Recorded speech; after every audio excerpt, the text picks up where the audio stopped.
आज के इस वीडियो में हम जानेंगे कि इन्वेंट्री लेवल क्या होता है, ऑर्गेनाइजेशन इन्वेंट्री लेवल को क्यों मेंटेन करती है और कौन कौन से टाइप्स होते हैं इन्वेंट्री लेवल के। तो सबसे पहले अगर इन्वेंट्री की बात की जाए तो इन्वेंट्री ऐसे गुड्स होते हैं, ऐसी चीज़ें होती हैं जो ऑर्गेनाइजेशन में इसलिए रखी जाती हैं ताकि उनको रीसेल किया जा सके या उनको बिजनेस में इस्तेमाल किया जा सके। तो ऐसी चीज़ें जिनको बिजनेस में इस्तेमाल किया जा सकता है या उनको कंपनी ने रीसेल करना है, तो उन चीज़ों को हम कहते हैं कि वो चीज़ें कंपनी के पास इन्वेंट्री या स्टॉक है। स्टॉक को भी इन्वेंट्री की जगह इस्तेमाल किया जाता है, मतलब कि कई जगह पर स्टॉक कहा जाता है और किसी जगह पर इन्वेंट्री कहा जाता है। अब लेट्स सपोज एक कंपनी है लॉफ्ट इंटरनेशनल्स और हम एज्यूम करते हैं कि जो लॉफ्ट इंटरनेशनल है वो लकड़ी से फर्नीचर बनाकर तो मार्केट में उसको सेल करती है। अब लकड़ी जो है उसको यूज़ करना है फर्नीचर बनाने के लिए और जो फर्नीचर है उसको कंपनी ने रीसेल करना है। तो अगर इन्वेंट्री यूज़ के लिए रखी हुई है या दोबारा से रीसेल करने के लिए रखी हुई है तो उसको हमने कहा था कि ऐसी इन्वेंट्री जिनको इन दो मकासद के लिए रखा गया है चीज़ों को, वो चीज़ें कंपनी के पास इन्वेंट्री कहलाएंगी। तो यहाँ पे लॉफ्ट इंटरनेशनल के पास वुड्स और फर्नीचर दोनों ही इन्वेंट्री हैं। लेकिन अगर लॉफ्ट इंटरनेशनल्स का बिजनेस होता कि उसने सिर्फ और सिर्फ फर्नीचर को ट्रेड करना है, मतलब कि उसने सिर्फ फर्नीचर को लेना है और आगे बेचना है, तो ये मतलब हुआ कि कंपनी ने इस फर्नीचर को रीसेल पर्पस के लिए रखा हुआ है। तो यहाँ पर अब सिर्फ और सिर्फ फर्नीचर कंपनी के पास इन्वेंट्री आ जाएगा। अब अगर इन्वेंट्री लेवल की बात की जाए तो इन्वेंट्री लेवल ऑर्गेनाइजेशन के पास वो क्वांटिटी होती है गुड्स की जो उसने अपने स्टॉक में रखी हुई होती है।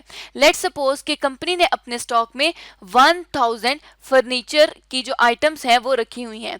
अभी जो 1000 फर्नीचर के आइटम्स कंपनी ने रखे हुए हैं ये उसके पास इन्वेंट्री लेवल है 1000 फर्नीचर। अब यहाँ पे बात आती है कि कंपनी इन्वेंट्री लेवल को क्यों मेंटेन करती है। तो इन्वेंट्री लेवल को मेंटेन करने के दो मकसद हैं, जिनमें जो पहला मकसद है वो ये है कि कस्टमर के ऑर्डर को इन टाइम फुलफिल किया जाए और दूसरा जो कंपनी को होल्डिंग कॉस्ट पड़ती है स्टॉक पर वो कम पड़े। कंपनी ऐसा इन्वेंट्री लेवल सेट करना चाहती है।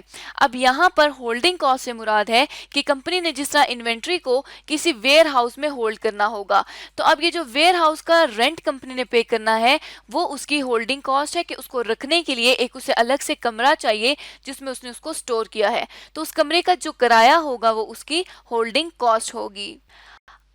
अब ये जो 1000 फर्नीचर इन्वेंट्री लेवल था इसमें डिफरेंट टाइप्स है इन्वेंट्री लेवल की जो कि मेंटेन की गई हैं। तो अब देखते हैं कि कंपनी के पास इन्वेंट्री लेवल्स की कौन कौन सी टाइप्स होती हैं। तो कंपनी ये चार तरह के इन्वेंट्री लेवल्स मेंटेन करती है, जिसमें पहला जो है वो है ऑर्डर लेवल, दूसरा है मैक्सिमम लेवल, तीसरा है मिनिमम लेवल और चौथा है डेंजर लेवल। हम इन ऑर्डर लेवल्स की टाइप्स को वन बाय वन डिस्क्राइब करते हैं, वन बाय वन एक्सप्लेन करते हैं। तो जो सबसे पहली टाइप है वो है ऑर्डर लेवल, या इस ऑर्डर लेवल को हम री ऑर्डर लेवल भी कहते हैं। री ऑर्डर लेवल बेसिकली ऐसा लेवल होता है जिसके ऊपर कंपनी ने दोबारा से नया ऑर्डर प्लेस करना होता है और कंपनी इस री ऑर्डर लेवल को इसलिए मेंटेन करती है ताकि वो अपने मिनिमम लेवल पर पहुंचने से पहले ही इन्वेंट्री को कवर कर सके।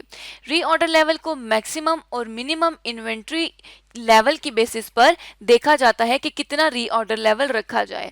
अब अगर बात की जाए कि कंपनी अपना री ऑर्डर लेवल किस तरह से जान सकती है, तो कंपनी अपने री ऑर्डर लेवल को जानने के लिए ये फॉर्मूला इस्तेमाल करेगी जिसमें ये कहा जाता है कि मैक्सिमम डेज कंजम्पशन, मैक्सिमम जो डेली कंजम्पशन होती है इन यूनिट्स, उनको मल्टीप्लाई करना है maximum number of lead times days में। मतलब जितने दिन लीड टाइम के होंगे उसको मल्टीप्लाई कर देना है कि कंपनी मैक्सिमम कितना कंज्यूम करती है यूनिट्स में उसके साथ। अब यहाँ पर आती है बात लीड टाइम की कि लीड टाइम क्या है।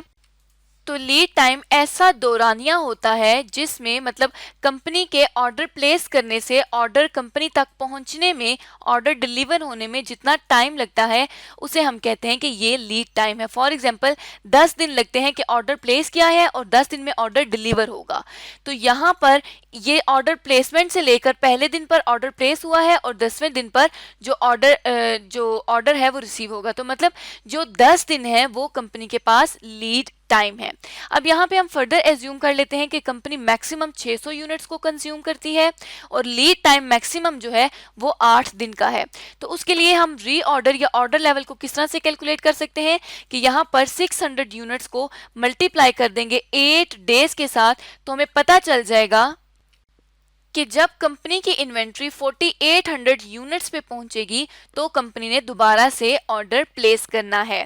तो ये था हमारे पास री ऑर्डर लेवल या ऑर्डर लेवल। नेक्स्ट हम बात करते हैं कि मिनिमम लेवल क्या होता है।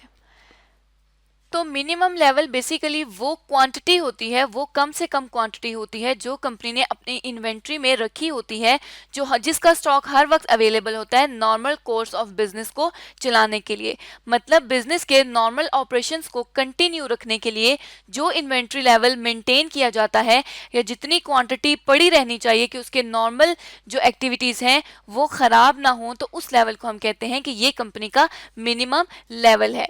अब यहाँ पे अगर कंपनी का मिनिमम लेवल कैलकुलेट करना हो तो वो किस तरह से किया जा सकता है कि ऑर्डर लेवल जो कि हमने ऊपर कैलकुलेट किया था, जिसको हमने कहा था कि ये 4800 यूनिट्स का है, उसको उसमें से माइनस कर देंगे average daily consumption into average lead times a day में। अब ये एवरेज डेली कंजम्पशन को हम किस तरह से कैलकुलेट कर सकते हैं। एवरेज डेली कंजम्पशन बेसिकली ये बताती है कि कंपनी ने औसतन कितनी कंजम्पशन की है एक दिन में, जिसको हम इस तरह से कैलकुलेट कर सकते हैं कि maximum consumption plus minimum consumption divided by 2, जिस तरह से हम अभी तक एवरेज करना सीखते आए हैं। तो अब इसके लिए हम क्या करेंगे कि यहाँ पर हमें पता है कि जो मैक्सिमम इन्वेंट्री है, मैक्सिमम डेली कंजम्पशन है वो है 600 यूनिट्स की। तो यहाँ पे हम लिख लेते हैं 600 यूनिट मैक्सिमम और ये एज्यूम कर लेते हैं कि 200 यूनिट मिनिमम के हैं। तो 600 प्लस 200 डिवाइडेड बाय 2 करेंगे तो ये 400 यूनिट्स आ जाएंगी हमारे पास एवरेज डेली कंजम्पशन की। साथ ही साथ अब बात करते हैं एवरेज लीड टाइम की। तो जिस तरह से हमने एवरेज डेली कंजम्पशन कैलकुलेट किया है उसी तरह से हम एवरेज लीड टाइम भी कैलकुलेट करेंगे कि मैक्सिमम लीड टाइम हमने देखा कि हमारे पास 8 डेज है, उसमें प्लस कर देंगे, ये कह दिया कि मिनिमम जो है वो 2 डेज है, डिवाइड कर दिया इसको 2 से, तो यहाँ पे 5 डेज कंपनी के पास आ गए कि एवरेज कंपनी का लीड टाइम जो है वो 5 दिन है। औसतन कंपनी को 5 दिन में गुड्स डिलीवर हो जाया करेंगी ऑर्डर करने के बाद। तो अब इसको हम किस तरह से कैलकुलेट कर सकते हैं कि हमने यहाँ पर देखा था कि 4800 हमारे पास ऑर्डर लेवल है, इसमें से माइनस कर देंगे 400 यूनिट्स को और इसको मल्टीप्लाई कर देंगे 400 यूनिट्स को 5 के साथ, तो कंपनी को ये पता चल जाएगा कि कंपनी ने मिनिमम 2800 यूनिट्स अपने स्टॉक में रखनी है ताकि उसके नॉर्मल कोर्स ऑफ बिजनेस पर कोई भी असर ना पड़े।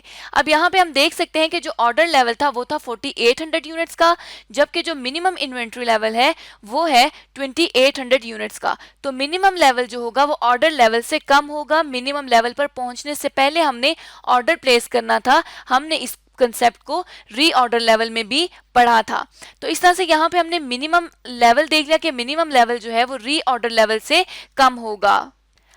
अब नेक्स्ट बात करते हैं कि मैक्सिमम इन्वेंट्री लेवल क्या होता है। तो यहाँ पर मैक्सिमम इन्वेंट्री लेवल के बारे में जानते हैं।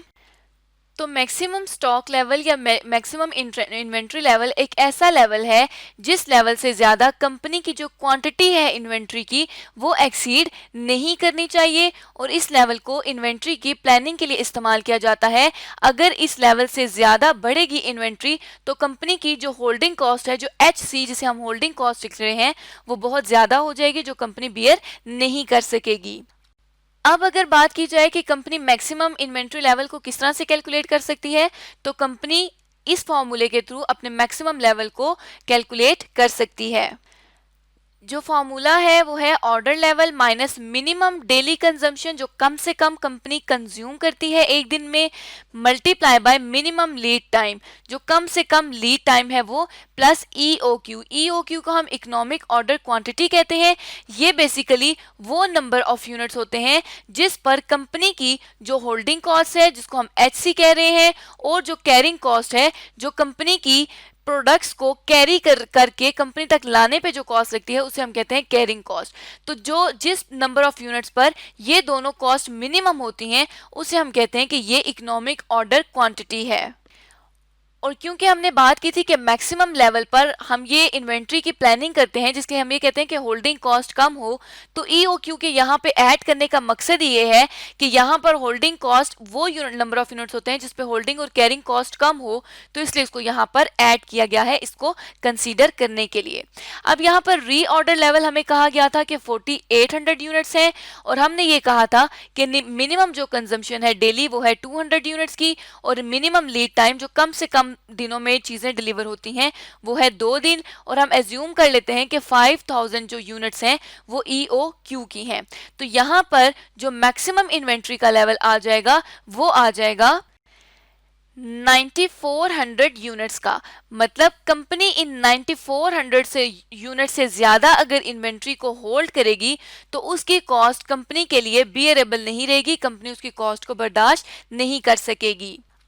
अब यहाँ पे भी हम देख सकते हैं कि जो मैक्सिमम इन्वेंट्री लेवल की यूनिट्स हैं जो कि 9400 यूनिट्स हैं वो हमारे पास मिनिमम इन्वेंट्री लेवल और रीऑर्डर लेवल से भी ज़्यादा हैं। अब इसका क्या मतलब है कि ये मैक्सिमम लेवल है, कंपनी इससे ज़्यादा तो इन्वेंट्री होल्ड कर ही नहीं सकती और बाकी जितने भी इन्वेंट्री लेवल्स हैं वो इसके अंडर आते हैं, इसके नीचे आते हैं।